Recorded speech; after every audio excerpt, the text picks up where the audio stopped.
technology is amazing. Sometimes. When we think about technology, we think about all the wonderful things that we have. I don't know how I would live without it. Information is readily available to us constantly. It changes the way we think. Smartphones, personal devices, they have revolutionized the way we think, travel, work, everything. So if some technology is good, more technology must be better, right? Well, not exactly. Technological overuse is impairing today's teens. Most teens, not my cutie sitting in the back, but most teens incessantly and compulsively use their smartphones and personal devices. As a result, their social interactions, their focus, and their ability to collaborate and work together suffer. I've noticed this both as a parent and as a teacher. The first time this reality hit home was in 2012. I was at a Boy Scout Pioneer Derby race, for those parents that have been through that event, you know what I'm talking about, with my oldest son. And while we were there, the boys were sitting next to each other, shoulder to shoulder, texting each other back and forth on their personal devices. And I remember thinking to myself, why aren't they talking to each other? So I asked them, why aren't you talking to each other? And they told me texting was cool. And granted, they would have been great, but it struck me as really odd that they would choose to communicate through a device rather than just turn and have a conversation with each other. And I wondered how their friendships might change if they did that regularly. In the past 7 years, I've watched my students' focus diminish and diminish and diminish. And as their focus diminishes, the amount of time I spend redirecting students keeps going up. They incessantly and habitually just turn to those devices. If they finish a task with a moment to spare, if there's a minute at the end of the period, out come those personal devices. Constantly. They don't allow themselves the opportunity to be bored. They don't give themselves a moment to just sit and have the luxury to wonder. And I don't know about all of you, but some of my best ideas come to me when I've got nothing else to do. So I'm kind of wondering how maybe student creativity and ingenuity might suffer if they fill every single moment with a device. Students choose their devices over their friends habitually at this point, and they have less face-to-face interaction time. Therefore, teens' ability to read social cues and respond appropriately has diminished. It may appear like teens are socializing when they communicate through instant messaging and texting and through social media, but the reality is the quality of those interactions have diminished. Think about it. When you speak to someone, there's emotional give and take. You have to be tuned in to what they're saying and their facial expressions. Chronic internet users often miss basic social cues.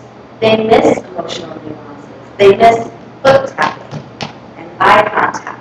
And therefore, they miss the opportunity to respond appropriately. This all leads to the fact that technological use and overuse is actually rewiring teens' brains.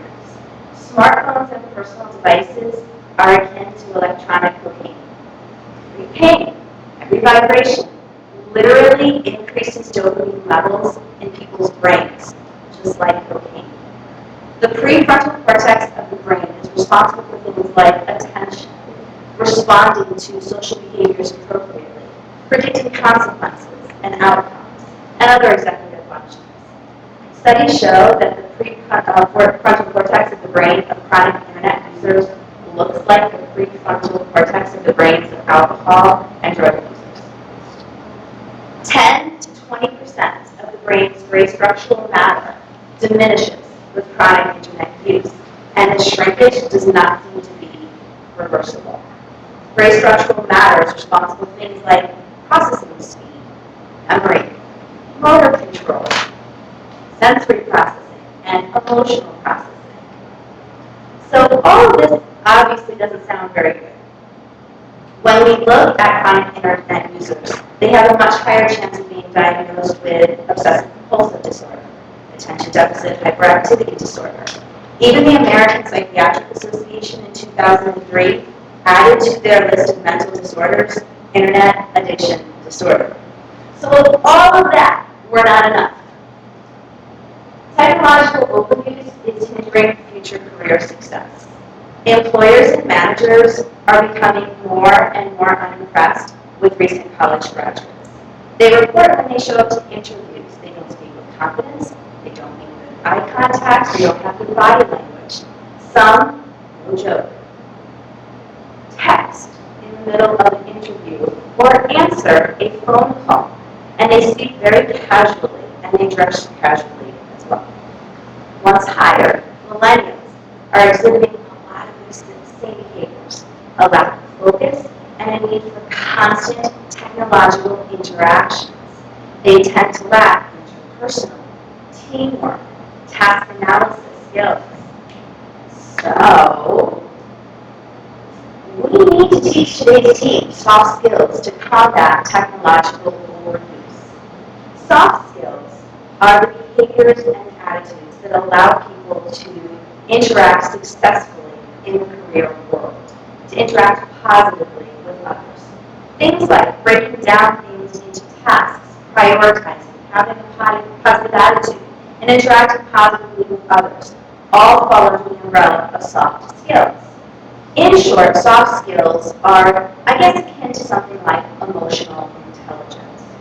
If we can teach our students, who at this point, most of which have impaired soft skills, the skills they need, not just in school, we can teach them the skills that they'll need at work and to succeed in life. So, there are 5 main key soft skills that I believe we need to teach students. The first is project management. Project management involves breaking down a task into specific parts, working collaboratively with a group, and determining who should have each task based on their skills and their abilities. The second area is communication. Communication is both verbal and nonverbal. Verbally, of course, we need to teach our young people to speak professionally and positively. We also need to teach them how to listen and not just speak. We also need to teach them nonverbal communication. It may seem ridiculous and silly to teach kids, you know what, when someone's speaking to you, you should actually turn and look at them. Nod your head occasionally. Smile. Don't cross your arms and don't be ready to respond. Like just sit there in a moment. I know it sounds ridiculous, but we actually have to do that because the more they do this, the less they can do this. Next, we need to teach them how to work as a team. Most times when I put or had put students in collaborative groups, I found that they would divide up the tasks, do their individual parts, and piece it together randomly at the end and go. But teaching kids that they have to act like they act on a sports field, working toward a uniform goal cohesively and equally is really important because not many of us will work in life as an island unto ourselves. We also need to teach them problem solving. Even when we think we've nailed it, and we tell them, hey, you can project manage, absolutely you can communicate well, and you can work with teams effectively, the reality is life throws us curveballs. Problems arise that we don't expect. We need to teach our young people how to be resilient, how to overcome obstacles, and when problems come up, how to focus on solutions instead of just complaining about them and blaming each other. Lastly, we need to teach our children, young people, to be professional. That means how they speak, how they dress, how they interact respectfully with each other, but also how not to do this when you're supposed to be working. So, instead of this, teams need more of this. So how do we go about doing that? Well, there's 3 main ways. First and foremost, we need to provide students with opportunities to actually collaborate. If they're spending more time on their phones, we need to give them more time to actually face-to-face interact with each other. Next, we need to set clear technological boundaries Technology is absolutely wonderful. Moderation. I'm okay with giving my kid rules that he doesn't like. And I tell my own son, as I tell my students all the time, if you like me all the time, I'm not doing my job well. And we can't be afraid to set those boundaries with young people. Lastly, and this may be among the most important things we do, we need to appropriately model adult technological use. Because far more than kids listen to what we say, they watch what we do.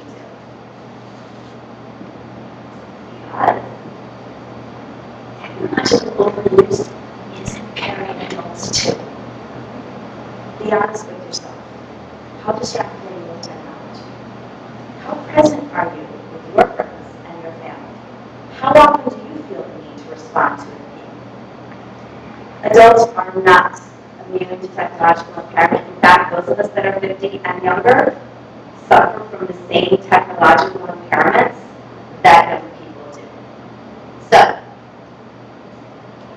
I feel like we are so fortunate as educators and parents because we're given the luxury and the opportunity to challenge young people, to think, to create, to learn. What we do as teachers and parents actually matters.